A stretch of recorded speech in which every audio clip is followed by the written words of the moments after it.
samahan ng koro para sa pagbuhat na araw, ipagbunyi ng Kristo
Hallelujah.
Sinabi nila, kami laman ng laman at buo ng ito.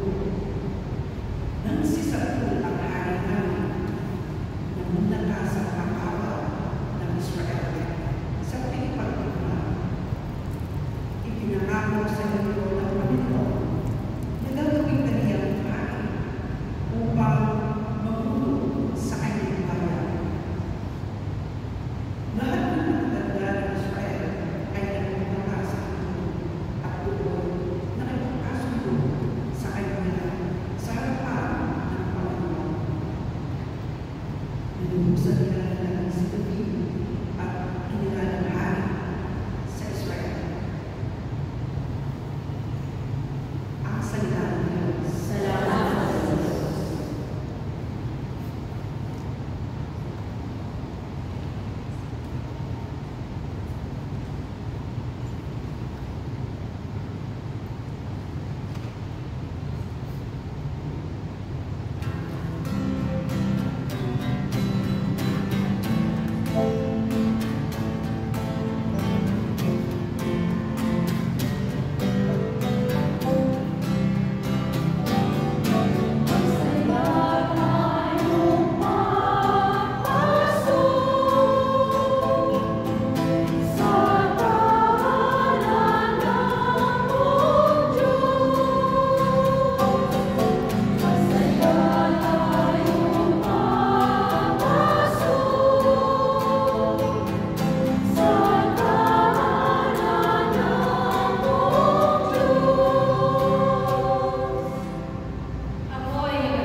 Tumayo po ang lahat.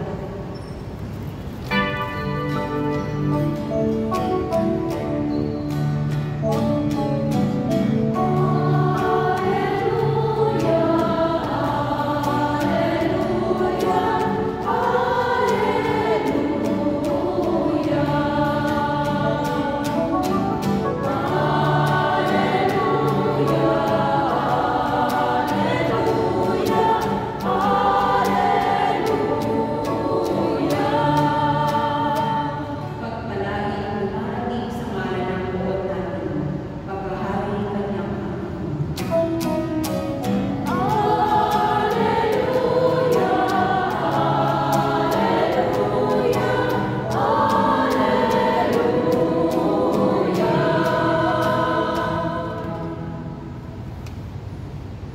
Sumainyo ang Panginoon. At sa iyo rin, Ang mabuting balita na mayroon ayon kay San Lucas. papuri sa iyo, Panginoon. Noong panahon iyon, nilibak si Jesus sa mga pinuno ng bayan Manila.